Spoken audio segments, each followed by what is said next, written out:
How the devil are you? How are you this morning?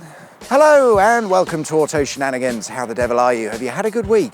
My name is John. Thank you very much for joining me for another exciting Great British Road Journey.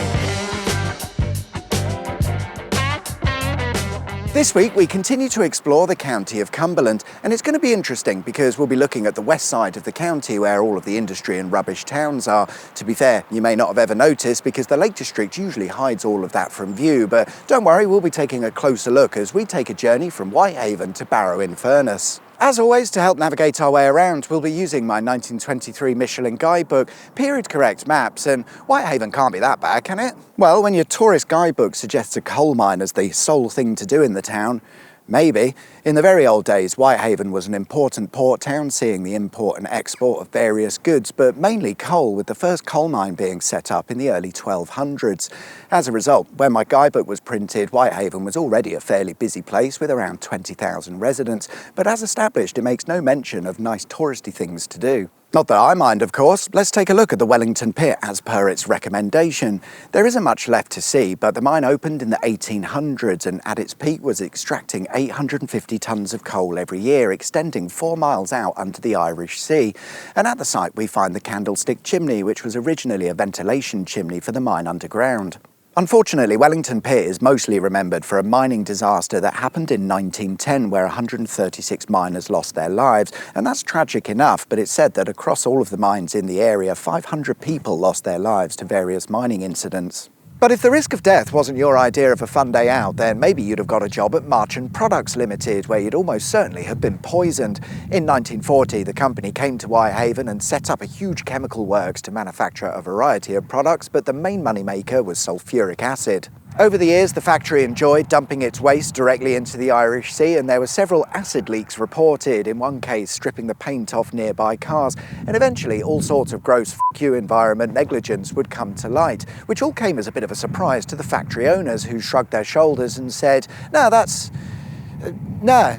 Despite that, and it being a fairly dire place to work, at its peak it employed 3,000 people, which is a fair chunk of Whitehaven's workforce, with it becoming the largest sulfuric acid producer in Europe. But in 2005, after being asset stripped, downsized and all of the money extracted, it closed. But amazingly, in 2014, plans were announced to open a coal mine on the site. You might as well. It's a contaminated wasteland with no other use, and it would give the people of Whitehaven a reason to get up in the morning, and we could reduce the need to import coal on those massive oil-burning ships. But nah, we're not going to do that, because environment, the project was cancelled, so instead we're left with a massive contaminated wasteland with no use whatsoever. I hope there's a good job centre in Whitehaven.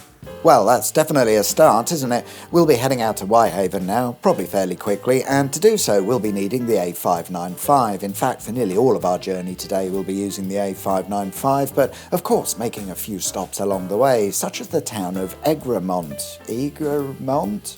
I don't know. It's a small town of around 7,500 people, which was mostly built around the iron ore mining industry, and accordingly, this is Florence Mine, which was the last deep operating iron ore mine in Europe. The ore extracted here was mostly used for paints, dyes and cosmetics owing to its deep red colour, and it seems like there was an endless supply, with several mines connected underground via tunnels. In 1980, the mine was closed by its then owner, British Steel, but it was purchased by an unexpected buyer, the mine workers themselves. A lot of them were made redundant, and they used their redundancy payouts to buy the mine so they could continue to run it, which is a great idea.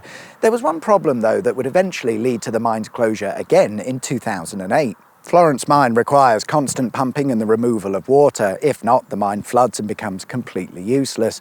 But initially, the mine workers, now owners, struck a deal with a small nuclear power plant nearby known as Sellafield, where they would pay to remove the water at £2,000 a week, but they could make use of it within their cooling processes, so that's absolutely fine. But in 2008, Sellafield's requirements came to an end. They stopped paying to extract the water, and the iron ore mine couldn't meet those costs, so it was forced to close, most likely for the last time. My guidebook suggests that if you're in the area, why not take a look at the Gosforth cross found in Gosforth at St Mary's Church.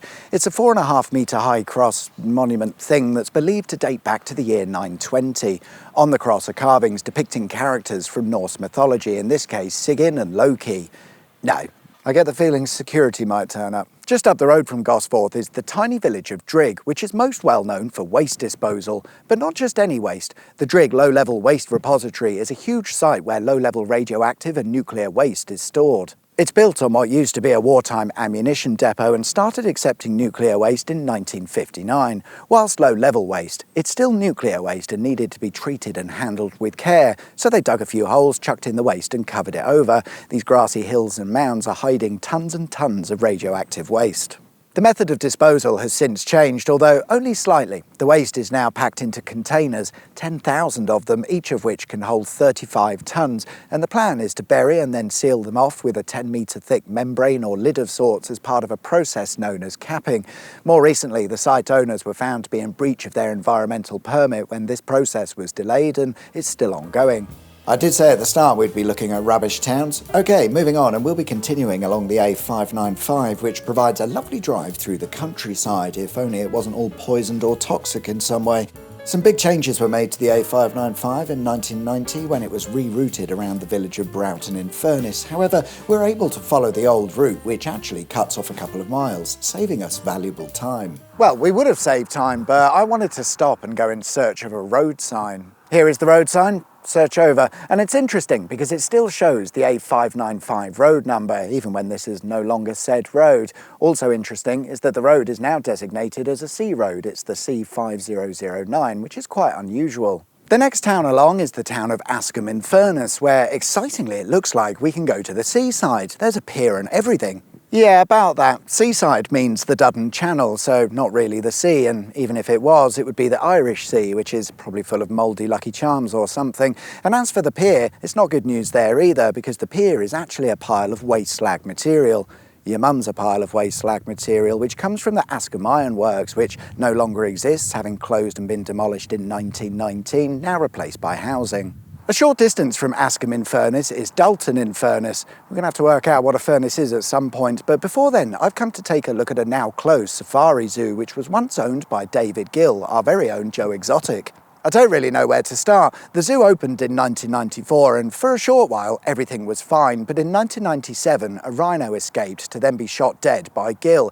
He was fined £10,000 for failing to keep an animal correctly enclosed. In 2001, a sexual harassment case was filed. In 2006, a car park was built without planning permission, and in the same year, a coyote escaped. In 2007, Gill got stabbed because he shagged someone else's wife, and then in 2008, an ickle baby wino was born called Nyala.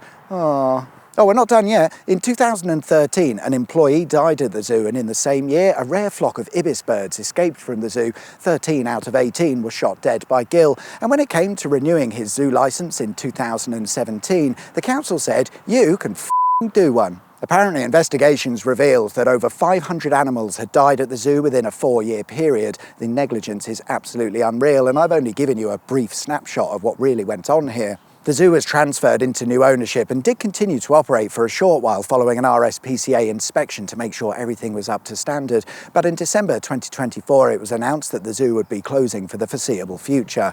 It's probably for the best. Time to head to our final destination, Barrow In Furness. But what is a furnace? It's an area. This area, to be precise, the Furness Peninsula, and actually back in the old days it was part of Lancashire, not Cumberland, but let's not worry about that because who'd want to miss out on a visit to Barrow? The town has actually seen quite a decrease in population since the days of my guidebook, dropping from around 75,000 to about 55,000. In the 1950s, the town saw a decline in its steel and shipbuilding industries from which it never really recovered, and if it weren't for BAE Systems being based here, I suspect the town would have declined further. BAE Systems have been based in Barrow since the mid-1980s, and it's one of the few places in the world where they make nuclear submarines. For some reason they wouldn't show me around, but the history of submarines in Barrow goes back a lot further than you'd think. In 1880, the Barrow shipyard built a steam-powered submarine that would be the first to fire a live torpedo underwater. It's fair to say things have advanced a bit since then. The submarine, known as Abdul Hamid, could only remain submerged for a few minutes at a time at a maximum depth of 48 metres, although by the time you got down to that depth, it was time to come back up again. And yeah, sure, it was the first to fire a live torpedo underwater, but in doing so, the vessel would lose its balance and become unstable. To the east of the town are some abandoned buildings, which are the remains of what used to be a paper mill that opened in 1892. Known as Barrow Paper Mills Limited, they produced paper for the printing industry before closing in 1972. However, there's something else here that I wanted to take a look at, a racetrack. It was known as Roscote Raceway, and it was a tarmac oval circuit designed for banger and stock car racing, and it's a bit of a surprise find. You don't expect a racetrack to be built in such a location. Looking at an old aerial photo shows it snuggled in nicely next to the old paper mill. It opened, I think, in the mid-1990s, but in 2006 the racetrack users were kicked out by a property developer with plans to redevelop the site. Yeah, that's going well, isn't it? They say they want to build an eco-village of several hundred houses. Perfect, it'll fit right in, next to the sewer works, the natural gas terminal and the quarry. But on the plus side, you'll have good views of the fuel terminal and docks. And there we are then, guys. That's all we've got time for this week. Thanks very much for watching. I hope you liked the video. If you did, there is of course a button specifically for that. And if you haven't subscribed already, please consider doing so. That'd be wicked sweet, awesome. Enjoy the rest of your week, whatever it is you get up to. My name's John. You've been watching Auto Shenanigans, and I'll see you guys next time for another exciting Great British road journey. Till then, take care. Bye-bye.